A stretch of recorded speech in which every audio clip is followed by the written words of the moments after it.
Hello everyone. All the students of class 9th are hereby requested to focus on this video because in this video we are going to discuss about the causes of poverty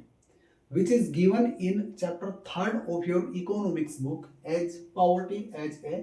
challenge. And all the Hindi medium students also please focus on this video because इस video में हम निर्धनता एक चुनौती जो आपका chapter है chapter 3rd अर्थशास्त्र की बुक में इकोनॉमिक्स की बुक में उसमें निर्धनता के कारण है एक कॉन्सेप्ट एक टॉपिक है जिस पे मैं बताने जा रहा हूँ बिकॉज इस चैप्टर में मोस्टली जो डाटा से रिलेटेड कॉन्सेप्ट है वो हमने किए हैं लेकिन कई बार बड़ा कंफ्यूजन होता है कई कुछ स्टूडेंट्स को कि निर्धनता के एग्जैक्ट जो रीजन्स हैं कंट्री के अंदर देश में भारत में इंडिया में ये क्या है क्योंकि a mixed of reasons and causes are there which are responsible for poverty in our country. So mainly today we will discuss about a historical region that is very responsible for the same in our country. So first of all I want to tell you all that historical region कि वैसे तो India के अंदर गरीबी के poverty के बहुत सारे काउजेज हैं स्टूडेंट्स लेकिन उन सारे काउजेज में से जो एक बहुत बड़ा रेस्पॉन्सिबल जो कारण है वो क्या है हिस्टोरिकल वे में it means low level of economic development under the British colonial administration. अब आप सबको पता है before independence we were the colony of British है ना। हम सब लोग ब्रिटिश के एक उपनिवेश थे एक गुलाम थे मतलब एक तरह से उन्होंने हमें ऑक्यूपाई किया हुआ था politically socially culturally and economically specially financially. तो उनका एक ऐसा इम्पैक्ट पड़ा कि उन्होंने वो सारी पॉलिसीज अडोप्ट की जो उनको बेनिफिट्स दे सकी यहाँ से माल को लेना ठीक है चीप रेट्स के ऊपर इसको खरीदना या उसको एक्सप्लॉइट करना या कैप्चर करना और उसको अपने इंग्लैंड में ले जाकर यूरोप में ले जाकर उसको हाई कॉस्ट पर बेच देना जो बीच का बेनिफिट था वो उनको ले लेना था। बट उन्होंने हमारे इंडिया के लिए यहाँ की सोसाइटी यहाँ के लोगों के लिए सारे के सारे जो इकोनॉमिक डेवलपमेंट के जो मेजरमेंट्स थे रूल्स थे रेगुलेशंस थे वो सब इग्नोर कर दिए। They adopted only policies and programs for their own development okay and so ignored us. So सबसे बड़ा कारण ये था कि low level of economic development under the British colonial administration खासकर जब उनका एडमिनिस्ट्रेशन चल रहा था इंडिया के अंदर एज ए इंपीरियल स्टेट एक साम्राज्यवादी सरकार होने के नाते उन्होंने हमारा आर्थिक विकास नहीं किया मतलब कोई पॉलिसी पास नहीं की इन फेवर ऑफ इंडियंस ठीक है। दूसरा ये था कि the policies of the colonial government viewed traditional handicrafts क्योंकि generally they were based on the mechanical production of things और गुड्स और सर्विसेज तो चलो एक अलग बात होगी मेन बात यहाँ पे आती है कॉमोडिटीज की प्रोडक्शन की ठीक है। तो वो ज्यादातर फोकस करते थे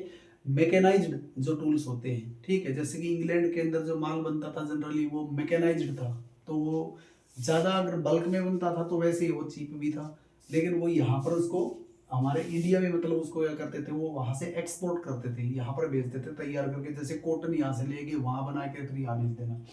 तो वो सारी पॉलिसीज जो थी वो कॉलोनियल गवर्नमेंट की उन्होंने हमारे यहाँ के ट्रेडिशनल हैंडीक्राफ्ट जिसको कहते हैं जो पारंपरिक रूप से जो कारीगरी का काम करते थे हैंडीक्राफ्ट का मतलब होता है जो हाथ से जो चीजें बनाई जाती थी शिल्पकारी का जो काम था वो सारा का सारा उन्होंने क्या कर दिया र्यून कर दिया उसका विनाश कर दिया। तो यहाँ बहुत सारे लोगों की क्या जॉब चली गई जॉब का मतलब जो उनका काम था ट्रेडिशनल जो वर्क को था करते थे इंगेज थे वो सारा का सारा र्यून हो गया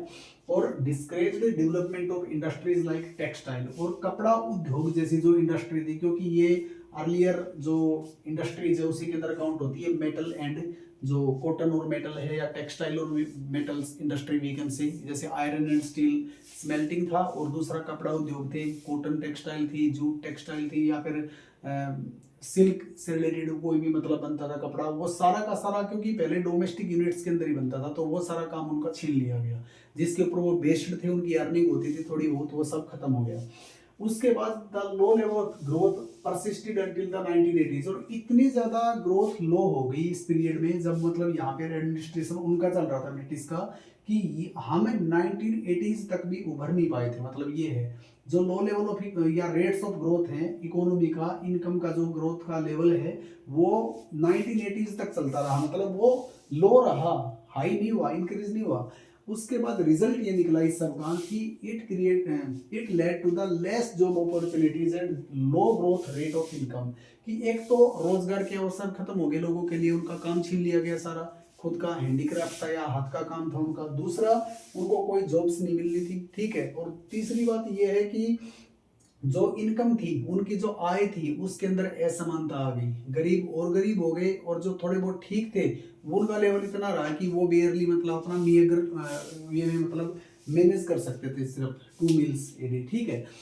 उसके बाद आता है high growth rate of population. फिर दूसरा एक रीजन ये है, एक कॉज ये है पॉवर्टी का कि in the same period we had a high growth of rate of population in our country. अब जनसंख्या बढ़ने लग रही थी और रोजगार और जो बेसिक नेसेसिटीज ऑफ लाइफ है वो खत्म होती जा रही थी, कम हो रही थी, क्योंकि वो लेवल तो सेम था 1980s तक। तो इसीलिए ये बड़े रीजन थे दो, एक तो जनसंख्या का तेजी से बढ़ना और दूसरा हिस्टोरिकल रीजन मैंने बता दिया, a low level of economic development during the British rule in our country due to their colonial administration we can say, ठीक है। तो इन दोनों जो ये बड़े कॉजेज है, वैसे और भी बहुत सारे जो क्या बोलते हैं रीजंस होते हैं, अनएम्प्लॉयमेंट भी है या फिर भाई स्टारवेशन भी हो सकता है, ठीक है, इलिटरेसी भी हो सकता है,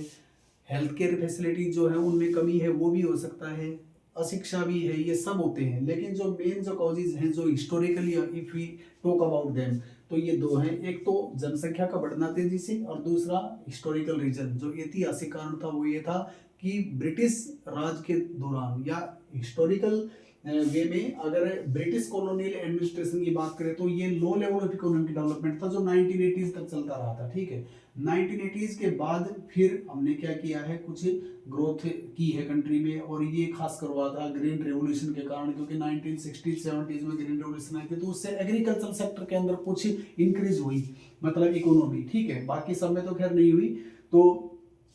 the failure of both the fronts, तो इन दोनों काउजेज, ये दोनों जो कारण थे, इनका एक ही मतलब रिजल्ट निकला कि प्रोमोशन ऑफ इकोनॉमिक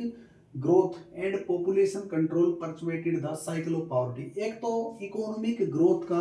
प्रमोशन ना होना और ऊपर से फिर जो पॉपुलेशन कंट्रोल है, मतलब जिस जनसंख्या के ऊपर कोई नियंत्रण ही नहीं हो पा रहा था, इन दोनों के कारण हमारी जो गरीबी की जो साइकिल या तंत्र जिसको बोलते हैं, गरीबी का जो मतलब एक तरह से वो जो एस्पेक्ट था, जो सिनेरियो चल रहा था, वो और भी ज्यादा परपेचुएट हो गया। परपेचुएट का मतलब इंक्रीज हो गया, बढ़ गया। तो गरीबी बढ़ती चलेगी और पॉपुलेशन ग्रोथ है वो होती चलेगी, जिसके कारण और भी ज्यादा इनकम इनइक्वलिटीज होती चलेगी कंट्री के अंदर, जो आज तक भी पूरी तरह से मतलब जिनका एंड नहीं हुआ है, ठीक है। तो भले ही यूनाइटेड नेशन ने और जो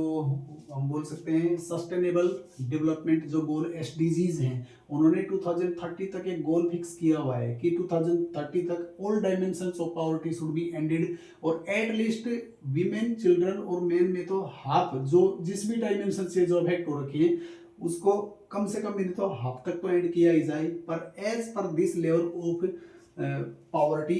हिस्टोरिकली वी कैन से, तो उसमें काफी ज्यादा टाइम लगता है। तो that's why these are the main causes of poverty in our country. So I hope you will understand about this concept, students, and if you have any doubt about this concept, then you can make a comment in the comment box. Thank you for watching this video. Thanks a lot. Thanks all.